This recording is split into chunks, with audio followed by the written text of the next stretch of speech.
Մեծ եղերնի օրերուն Ռուփեն Սևակ կփժշկե թուրք աղջիկը։ Աղջկան հայրը կխոստանա փրկել Սևակը,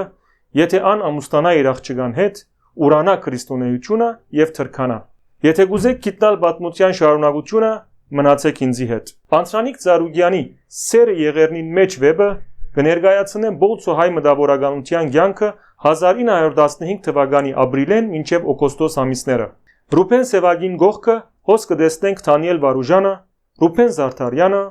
Սիամանթոն, Գրիգոր Զոհրաբը, մեկ խոսքով բոլոր անոնք, որոնք ցերպակալվեցան ապրիլ 24-ին Եվանգելիետք եւ անգամ մնալ դուն չվերադարձան։ Բացառությամբ քանիմը հոգի են։ Այս գիրքին մեջ գեղեցիկ նկարագրությամբ ներկայացված է յուրաքանչյուր քրողի մտածումն ու խաղապարը ընդհանրապես կյանքի եւ մասնավորապես հայության մասին։ Հոնգդեսնենք նաեւ թուրքեր, գերմանացիներ, ականջալուր գլանք թե թուրքը ինչ կխոսի թուրքին հետ, թուրքը ինչ կխոսի հայուն հետ, ինչպես կմտածի գերմանացին եւ ինչքան խելացի հայրենասեր ու նույնքան միամիտ է հայը։ Այս գիրքը մեզի կսորվեցնե լավապես ճանչնալ մեր բարեկամները, թշնամիները, ինչու՞ չէ։ Լավապես ճանչնալ նաեւ մենք մեզ։ Իսկ հիմա պատմեմ, թե ինչ կպատահի Ռուփեն Սևակին հետ եւ ինչ կպատասխանե իթիմաց փրկության թուրք մեծավորի առաջարկին։ Չանգրիի մեջ ուրաքսորված էին մեծ թիվով հայ մտավորականներ, Ռուփեն Սևակ կշարունակեր հավատարիմ մնալ բժիշկի իր գոչումին, խնամելով հիվանդներ։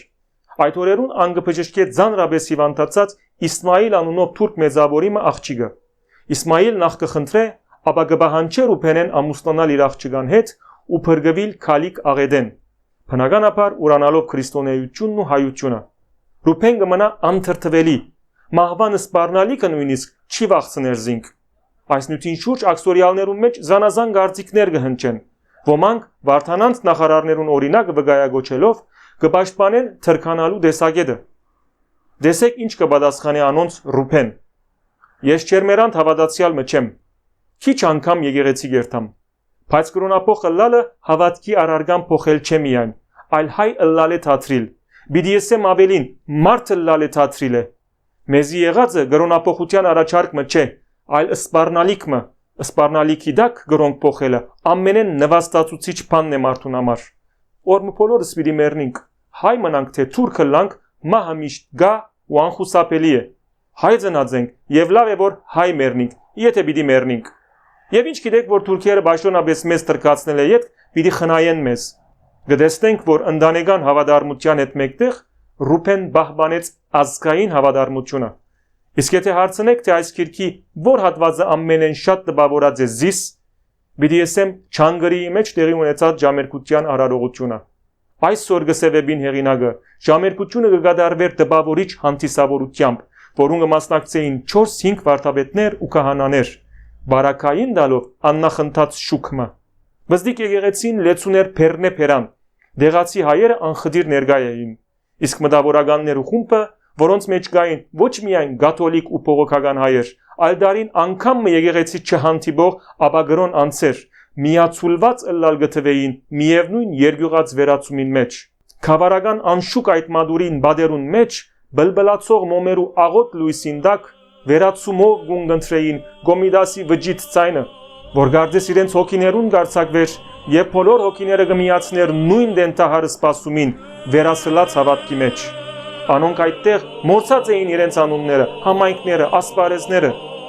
Վարուժան կանգնած էր Սևակինքով ու վերացումով կհետևեր ժամերկության։ Երբ բաժացավ Գոմիդասի դեր ողորմյան իր փյուրեղյա բոլորուն գարգաչով, եկեղեցին վերածելով հույսի եւ հավատքի քեր իրական սրբադեղի իմը, չգրցավ թիմանալ եւ շշնչած Սևակի ականջին։ Բոլոր քերթվածները սպիրիդայի հասնելու համար ներշնչումի այս բարձունքին։ Ամենեն անհուսալի թվացող, ամենեն ծանր ու դժվար բահուն անգամ կտեսնենք, որ ժողովուրդը շնորհիվ իր ազնիվ մտավորականության բարձունքին հասնելու ճամփան կգտնե, վստահություն տալով, որ հավատքով, հույսով, միասնականությամբ մենք նորեն կծնենք ու կստեղծենք նոր զարթոնք։ Հավերժ պարկ մեր սուրբ զոհերու հիշադակին։ Լավ եղեք, հաջողություն բոլորիդ։